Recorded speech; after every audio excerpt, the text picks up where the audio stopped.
Warahmatullahi wabarakatuh. Waalaikumsalam warahmatullahi wabarakatuh.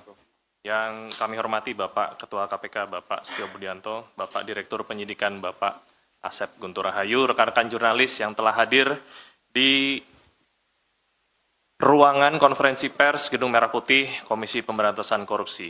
Pada hari ini, tanggal 16 Maret tahun 2025, KPK akan menyampaikan rilis terkait kegiatan tangkap tangan KPK di Kabupaten Ogan Komering Ulu, Provinsi Sumatera Selatan. Untuk lengkapnya akan disampaikan oleh Bapak Ketua. Waktu dan tempat kami persilakan. Baik, terima kasih Pak Tesa, yang saya hormati juga Direktur Penyidikan Pak Asep Guntur. Yang saya hormati seluruh wartawan, rekan-rekan jurnalis dan reporter media yang hari ini hadir di Komisi Pemberantasan Korupsi. Sore ini saya akan menyampaikan rilis kegiatan penyelidikan tertutup atau yang lazim disebut dengan tangkap tangan di Kabupaten Ogan Komering Ulu, Provinsi Sumatera Selatan. Detailnya adalah sebagai berikut, bahwa sejak beberapa waktu yang lalu, bahwa KPK khususnya di Kedeputian Penindakan dan di backup dengan kedeputian lainnya, telah melakukan kegiatan penyelidikan tertutup, atau sekali lagi lazim disebut dengan tertangkap tangan. Adapun konstruksi perkara dan kronologi kegiatan penyelidikan tertutup yang membuahkan hasil kepada penangkapan terhadap beberapa orang adalah sebagai berikut. Pada bulan Januari 2025, dilakukan pembahasan RAPBD OKU tahun anggaran 2025, agar RAPBD tahun anggaran 2025 dapat disahkan, beberapa perwakilan DPRD menemui pihak pemerintah daerah. Kemudian pada pembahasan tersebut, perwakilan dari DPRD meminta jatah pokir seperti yang diduga sudah dilakukan, kemudian disepakati bahwa jatah pokir tersebut diubah menjadi proyek fisik di Dinas Pekerjaan Umum dan Perumahan sebesar 40 miliar rupiah dengan pembagian nilai proyek sebagai berikut. Jadi ini adalah perubahan untuk bisa merubah RAPBD yang ada di Kabupaten Oku. Untuk ketua dan wakil ketua, nilai proyeknya disepakati adalah 5 miliar, sedangkan untuk anggota itu adalah 1 miliar. Nilai ini kemudian turun menjadi 35 miliar.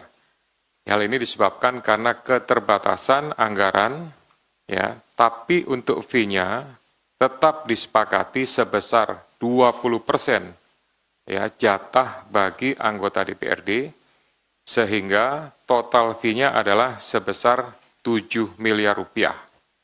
Nah, saat APBD tahun anggaran 2025 disetujui, anggaran Dinas PUPR naik dari pembahasan awal 48 miliar rupiah menjadi 96 miliar rupiah. Jadi signifikan karena ada kesepakatan, maka yang awalnya 48 bisa berubah menjadi 2 kali lipat.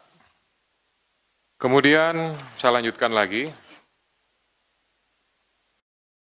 Saat itu Saudara Nop yang merupakan pejabat Kepala Dinas PUPR menawarkan 9 proyek tersebut kepada Saudara MFZ dan Saudara ASS dengan komitmen fee sebesar 22%, yaitu 2% untuk Dinas PUPR dan 20% untuk DPRD.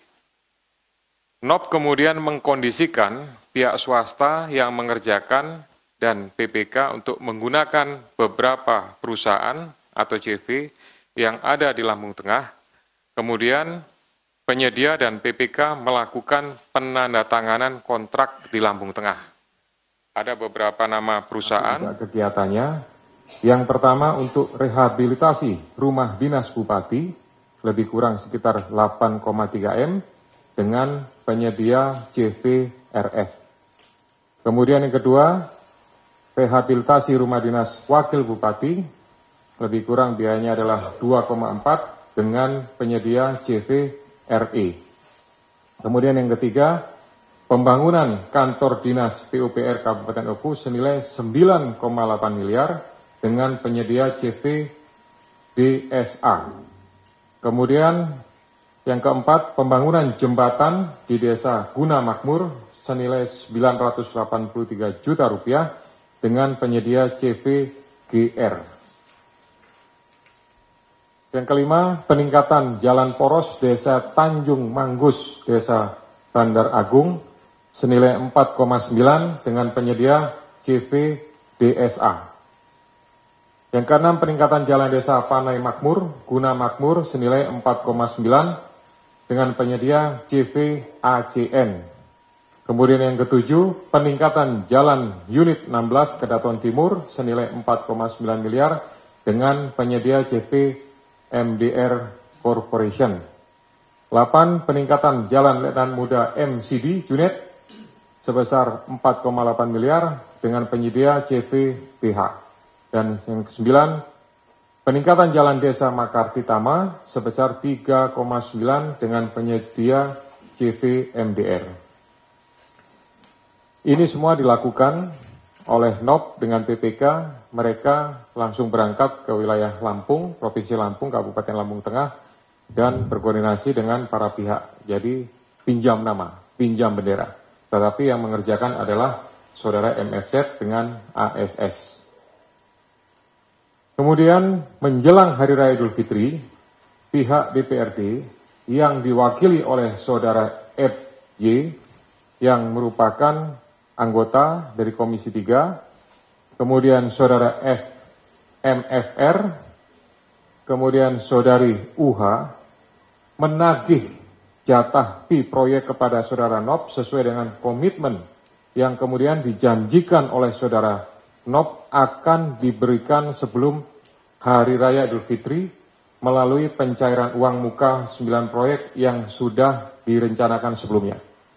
Pada kegiatan ini, patut diduga bahwa berdasarkan informasi yang diperoleh, pertemuan dilakukan antara anggota Dewan, kemudian Kepala Dinas PUPR, juga dihadiri oleh pejabat Bupati, dan Kepala BPKAD. Kemudian pada tanggal 11 sampai dengan 12 Maret, MFZ mengurus pencairan uang muka atas beberapa proyek. Kemudian pada tanggal 13, sekitar pukul 14, MFZ mencairkan uang muka di bank daerah. Kemudian karena ada permasalahan terkait cash flow-nya, uang yang ada diprioritaskan untuk membayar THR, TPP, dan penghasilan perangkat daerah. Keterbatasan uang tersebut, namun tetap akhirnya uang muka bisa dicairkan. Pada tanggal 13 Maret, saudara MFZ menyerahkan uang sebesar 2,2 miliar kepada NOP, yang merupakan bagian komitmen di proyek yang kemudian diminta oleh saudara NOP dititipkan di saudara A, yang merupakan PNS pada Dinas Perkim Kabupaten Oku. Uang tersebut bersumber dari uang muka pencairan proyek. Selain itu, pada awal Maret 2025, saudara ASS sudah menyerahkan uang sebesar 1,5 miliar kepada saudara NOP di rumah saudara NOP. Pada tanggal 15 Maret, pukul 6.30, tim dari Komisi Pemberantasan Korupsi mendatangi rumah saudara NOP dan saudara A dan menemukan serta melakukan penyitaan uang sebesar 2,6 miliar yang merupakan uang komitmen yang diberikan oleh MFZ dan ASS. Kemudian tim secara simultan juga mengamankan MFZ, ASS, dan FJ, MFR, dan UH di rumahnya masing-masing. Selain itu, tim juga mengamankan pihak lainnya yaitu Saudara A dan Saudara S. Dalam kegiatan tersebut, tim juga mengamankan barang bukti berupa 1 unit kendaraan roda 4 merek Toyota Fortuner DG 1851 ID, kemudian dokumen, beberapa alat komunikasi, serta barang bukti elektronik lainnya. Jadi untuk uang yang 1,5 yang sudah diserahkan di awal, itu sebagian digunakan untuk kepentingan NOP, sebagian masih ada, dan sebagian sudah digunakan untuk pembelian 1 unit mobil merek Toyota Fortuner. Kemudian para pihak dimintai keterangan di Polres Batu Raja Oku dan Polda Sumatera Selatan, kemudian tadi pagi sudah berangkat dan sudah tiba di Gedung Merah Putih KPK. Tadi malam atau tadi pagi sudah dilakukan proses ekspos perkara yang dihadiri oleh pimpinan, kemudian Kedeputian Penindakan. Berdasarkan hasil ekspos tersebut, telah ditemukan bukti permulaan yang cukup terkait dugaan tindak pidana korupsi berupa penerimaan hadiah atau janji dengan pengadaan barang dan jasa di lingkungan Dinas PUPR Kabupaten Oku sampai dengan dari tahun 2024 sampai dengan tahun 2025. Selanjutnya, semua sepakat untuk dinaikkan ke tahap penyidikan dan menetapkan status tersangka terhadap FJ, anggota DPRD Kabupaten Oku, bersama-sama dengan MFR, kemudian UM, dan NOP selaku Kepala Dinas PUPR Kabupaten Oku yang diduga melanggar pasal 12 huruf A atau pasal 12 huruf B dan pasal 12 huruf F dan pasal 12 huruf B besar Undang-Undang Nomor 31 Tahun 1999 tentang pemberantasan tindak pidana korupsi sebagaimana telah diubah dengan Undang-Undang Nomor 20 Tahun 2001 tentang perubahan atas Undang-Undang Nomor 31 Tahun 1999 tentang pemberantasan tindak pidana korupsi Yunto pasal 55 ayat 1 ke 1 KUHP. Kemudian untuk MFZ dan ASS selaku pihak swasta diduga melanggar pasal 5 ayat 1 huruf A atau pasal 5 ayat 1 huruf B Undang-Undang Nomor 31 Tahun 1999 tentang pemberantasan tindak pidana korupsi sebagaimana telah diubah dengan Undang-Undang Nomor 20 Tahun 2001 tentang perubahan atas Undang-Undang Nomor 31 Tahun 1999 tentang pemberantasan tindak pidana korupsi. Jadi ada 2 klaster, ada pihak penerima dan ada pihak pemberi. Penyidik selanjutnya melakukan penahanan terhadap 6 tersangka tersebut selama 20 hari terhitung mulai tanggal 16 Maret sampai dengan 4 April 2025. Terhadap 3 tersangka yaitu FJ, MFR, dan UM ditempatkan di Rumah Tahanan Negara Cabang Rutan dari Rutan Kelas 1 Jakarta Timur di Gedung KPK C1. Sedangkan tersangka NOP, MFZ, dan ASS ditempatkan di Rumah Tahanan Negara Cabang Rutan dari Rutan Kelas 1 Jakarta Timur, Cabang Rumah Tahanan Komisi Pemberantasan Korupsi Jalan Kuningan Persada, Kafling 4, Jakarta Selatan. Selanjutnya, dalam kesempatan ini, Komisi Pemberantasan Korupsi ingin menyampaikan ucapan terima kasih atas seluruh dukungan dari masyarakat yang ada di Kabupaten Oku, termasuk juga yang ada di Provinsi Sumatera Selatan, termasuk juga dukungan dan bantuan dari Polda Sumatera Selatan dan Polres Batu Raja Oku. Kemudian saya juga ingin mengingatkan kepada seluruh kepala daerah, kepada seluruh anggota legislatif yang masa jabatannya masih baru, yang baru dilantik juga beberapa waktu yang lalu. Ini merupakan, menurut saya adalah hal yang harusnya menjadi perhatian bagi para pejabat eksekutif dan legislatif semuanya untuk tidak melakukan praktek-praktek penyalahgunaan kekuasaan dan kewenangan ya untuk kepentingan pribadi yang tentunya berdampak kepada aspek penegakan hukum ya seperti yang dialami oleh Nop dan kawan-kawan ini. Kami berharap bahwa seluruh kepala daerah kemudian anggota legislatif ya tetap menjaga integritasnya, tidak memanfaatkan kepentingan dengan melakukan perubahan-perubahan APBD dengan memasukkan pokir yang akhirnya menurunkan ya kredibilitas daripada pemerintah daerah itu sendiri. Sekian yang dapat saya sampaikan, saya kembalikan kepada juru bicara. Terima kasih. Baik, terima kasih. Untuk penyidik bisa.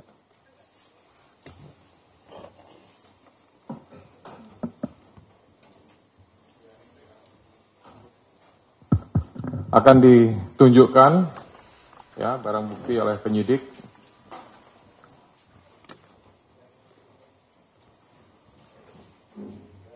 Ya, jadi barang buktinya sebagaimana pada saat dilakukan penyitaan, ini adalah tas yang digunakan oleh para tersangka ya dengan maksud untuk disimpan dan akan dibagikan.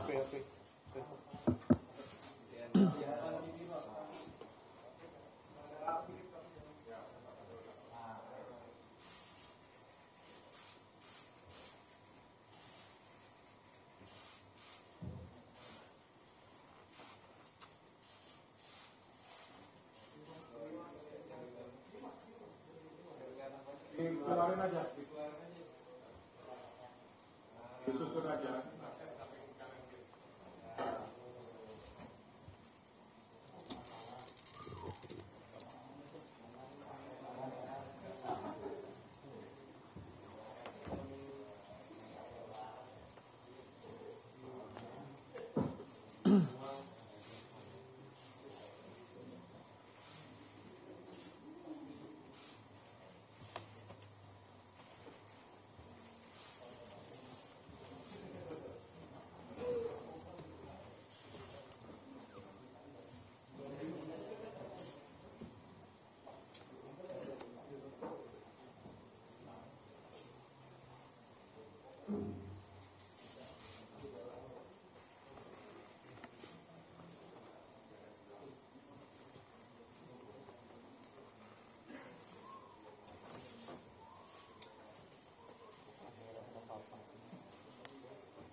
Udah cukup ya?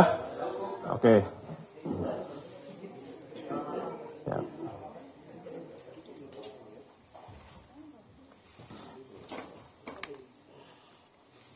untuk BB-nya bisa langsung dimasukin ke tas dan dibawa keluar. Biar aja. Oke. Tinggal aja Mas Vicky samain. Nggak usah ditutup, biarin aja. Oke.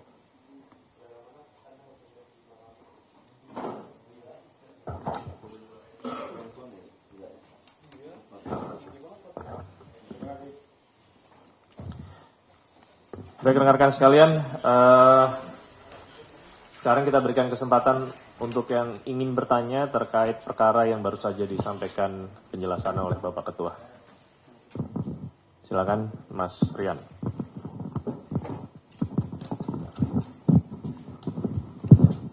Ya, selamat sore Pak Ketua, Pak Dirdik dan Mas Jubir. Saya Rian dari CNN Pak. Yang pertama soal dari informasi yang KPK terima atau pemeriksaan awal terhadap para pihak yang ditangkap maupun yang jadi tersangka ini, bagaimana peran dari Bupati atau Wakil Bupati Pak?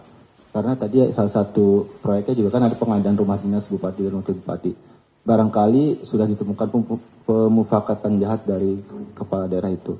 Nah yang kedua, bagaimana upaya KPK, ini kan proyek yang belum dilaksanakan ya, karena proyek yang belum dilaksanakan dan otomatis dengan kasus ini terganggu lah ya, bagaimana intervensi KPK dalam membentuk pencegahan atau karena anggaran Pemda itu kan goncang juga lah dengan ada efisiensi ini.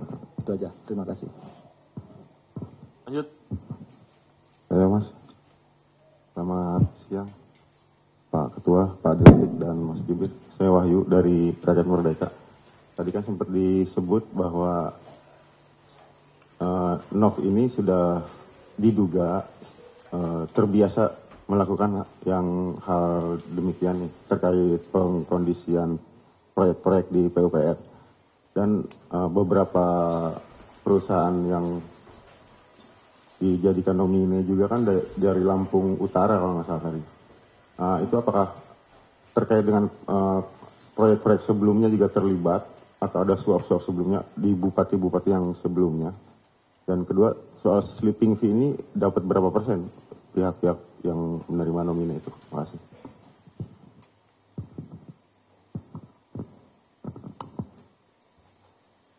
Lanjut. Terima kasih Mas Esa. Izin Pak Ketua, Pak Dirdik. Ini bertanya, tadi Pak Ketua ngomong bahwa uang yang disita sekarang yang ditunjukkan itu bakal dibagikan. Yang diminta oleh 3 orang DPR ini bakal dibagikan pada anggota DPR OKU yang lain, maksudnya, atau gimana? Apakah bakal ada pemeriksaan lebih lanjut buat anggota DPR yang lain? Itu yang pertama.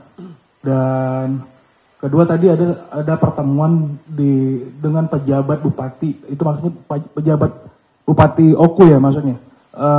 Dan itu tuh bakal diperiksa lagi nggak dia? Dan juga tadi ada proyek untuk rumah ketua dan wakil ketua Bupati Oku, itu bakal diperiksa lebih lanjut gak? Saya lihat Bupati Oku ini udah jabat dari 22 Maret dan sekarang terpilih lagi. Itu gimana kelanjutannya? Paling itu aja saya kembalikan. Ada lagi? Cukup ya? 3 dulu. Baik. Tes. Baik, terima kasih pertanyaan yang sudah disampaikan ke kami. Ya, jadi yang pertama memang kami sedang melakukan investigasi lebih mendalam lagi dari penanganan perkara yang saat ini terhadap 6 tersangka itu nanti akan kami lakukan investigasi lebih dalam terhadap pihak-pihak yang terindikasi ya terlibat gitu. Sebagaimana tadi saya sebutkan bahwa pencairan uang muka itu ada keterlibatan ya dari beberapa pihak untuk bisa terjadinya proses pencairan. Nah ini nanti akan didalami oleh penyidik ya. Termasuk juga kemungkinan adalah pejabat yang sebelumnya akan kami dalami. Kemudian terhadap beberapa perusahaan yang berasal dari Lampung Tengah ya. Ini nanti juga akan ditelusuri karena akan dilakukan pemanggilan ya dan pemeriksaan ya secepatnya untuk bisa mengungkap yaitu berapa yang mereka dapatkan ya dengan pinjam nama atau pinjam bendera. Ya jadi para pihak ini berdasarkan kesepakatan hasil eksposi yang sudah dilakukan, akan segera dilakukan pemanggilan dalam waktu dekat. Gitu. Kemudian terkait proyek yang 9 tadi, kelanjutannya akan seperti apa? Ya, pastinya nanti akan ditindaklanjuti ya dengan pemerintah daerah ya. Kalau memang sekiranya harus status quo ya nanti kita status quo kan. Tapi kalau memang harus dilanjutkan karena untuk kepentingan orang banyak pemanfaatnya dari 9 ini kan ada yang untuk jalan, ada untuk jembatan. Nah itu saya yakin kepentingannya sudah dipikirkan untuk kepentingan masyarakat banyak. Ya tapi yang mungkin hanya untuk renovasi rumah pejabat, nah itu bisa dikesampingkan sambil menunggu proses penanganan perkaranya selesai. Baik, tambahan Pak Direktur Penyidikan, silakan untuk melengkapi apa yang sudah saya sampaikan.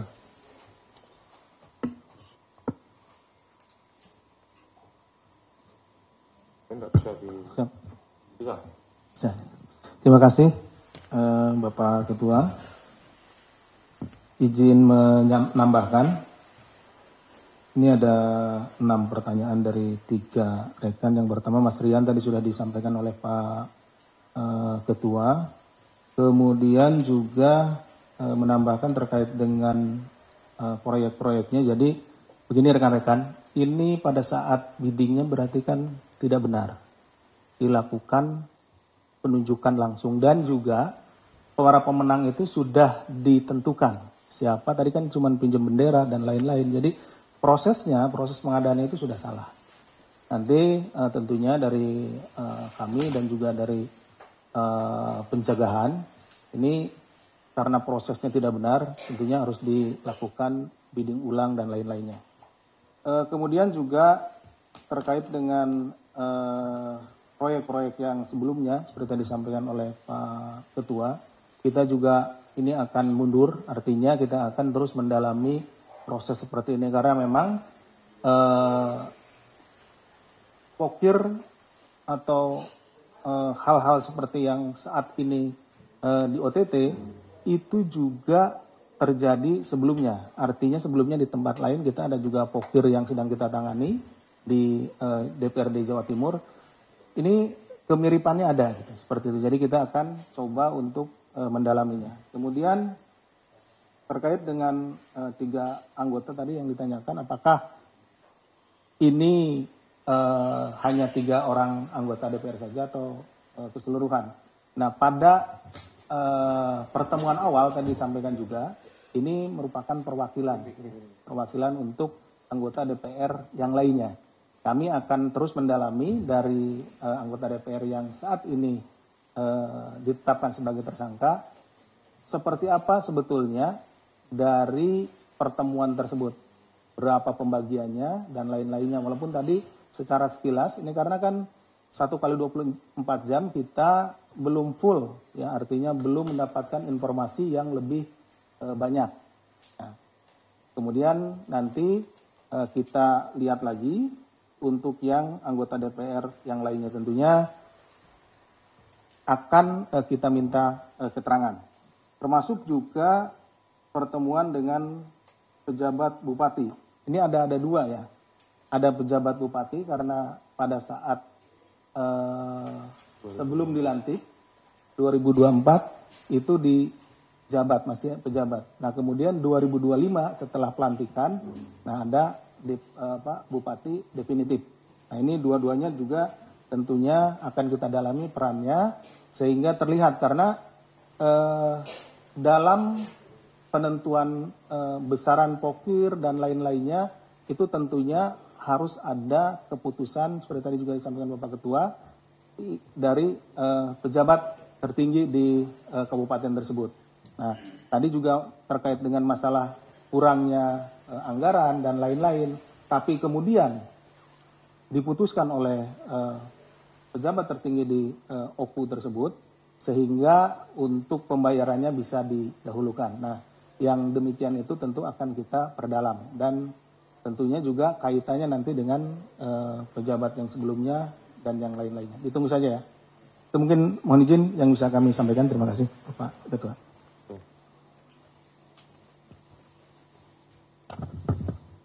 Cukup. Sudah cukup ya?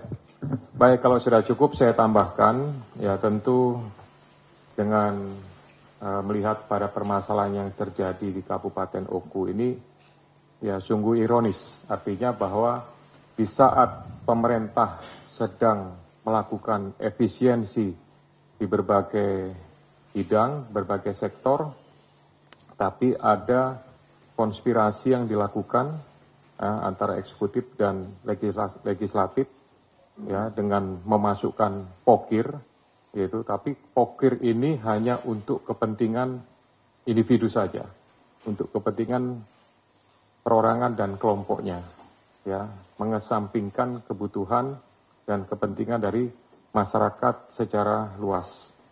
Ya, oleh karena itu sekali lagi saya ingin mengingatkan, ya, karena pokir ini, ya, diduga ini jamak terjadi, dilakukan praktek-praktek seperti ini di pemerintah daerah dan legislatif. Mudah-mudahan setelah adanya pengungkapan di Oku ini tidak ada lagi permasalahan dan kasus yang sama terjadi di tempat lain. Ini bisa menjadi sebuah pembelajaran, ya, dan bisa menimbulkan efek jerah bagi seluruh pihak. Terima kasih. Ya, silakan.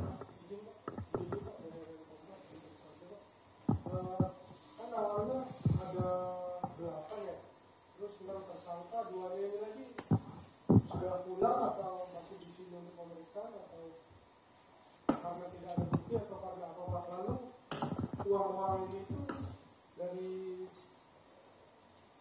pihak swasta atau dari APBD ya? Mungkin Mohon izin, Pak Ketua izin menjawab. Jadi begini Mas, yang kita amankan awalnya ada 8 orang benar. Kemudian kita dalami keterangannya dan kita tadi malam seperti disampaikan juga oleh Bapak Ketua bahwa kami dari Kedeputian Penindakan secara berjenjang kemudian melakukan ekspos dihadiri oleh seluruh pimpinan, kemudian juga seluruh Kedeputian Penindakan, di mana tentunya di dalam ekspos tersebut kita masing-masing mengurai dari setiap orang ini. Setiap orang ini fakta perbuatannya seperti apa dari setiap orang ini. Nah, yang masuk tadi di unsur pasal kan ini suap, ada pemberi, ada penerima. Jadi ada pemberinya 2 orang, kemudian penerimanya ada 4 orang, yaitu NOP, ya, Kadis PUPR, kemudian dengan 3 anggota DPRD, dan pemberinya adalah swasta. Nah, yang 2 lagi itu karena hasil dari kita melihat fakta-fakta perbuatannya masih belum cukup bukti, sudah kita kembalikan karena 1 kali 24 jam sudah harus dikembalikan, ditentukan apakah dia sebagai tersangka atau bukan. Jadi sebelum 1 kali 24 jam tadi malam ya kita tentukan. Sekarang yang bersangkutan sudah kita kembalikan. Itu yang pertama. Kemudian yang kedua, uang ini kan awalnya 35 miliar. Nah, dibagi menjadi beberapa pekerjaan, ada 9 pekerjaan. Nah, 9 pekerjaan tersebut yang pokir ini ya, itu lalu dimintakan uang mukanya. Uang mukanya. Ini kan uang muka itu masuklah dari uang yang dianggarkan tersebut. Yang masing-masing tadi ada 9 pekerjaan, nanti bisa dilihat. Nah, masing-masing uang muka itu diberikanlah kepada pihak swasta. Keuangannya tentu dari APBD, ya, APBD. Karena ini akan membiayai 9 proyek tadi. Tapi kenapa ini larinya jadi ke swasta? Karena yang pelaksana pekerjaan nanti adalah pihak swasta, walaupun tadi dipinjam bendera. Yang mengerjakan tadi sampaikan Pak Ketua hanya 2 orang ini. Nih si ada tadi namanya di sini 2 orang itu. Nah, uangnya lalu diberikan ke orang tersebut. Dari sana diambillah 20%-nya. Gitu ya, 20%-nya dari sekian. Makanya ini adalah 2,2 miliar. Ditambah tadi 1,5 miliar dari awal. Nah, seperti itu. Bisa dipahami? Oke, terima kasih. Ya, saya tambahkan sedikit ya. Jadi sebenarnya sistem pengadaannya itu sudah menggunakan e-katalog. Gitu. Nah, tapi karena memang sudah dikondisikan sejak awal, Kepala Dinas PUPR ini bersama PPK-nya sudah mengkondisikan, ya, berangkat ke Lampung Tengah untuk mencari CP atau perusahaan yang mau digunakan namanya, gitu. Tapi pekerjaan secara fisiknya nanti akan dikerjakan oleh si pihak swasta ini, gitu. Nah, dengan kondisi di awal saja uang mukanya sudah diambil, kemudian diserahkan dan digunakan oleh pihak lain, tentu ini juga akan berpengaruh terhadap kualitas daripada proyek itu sendiri.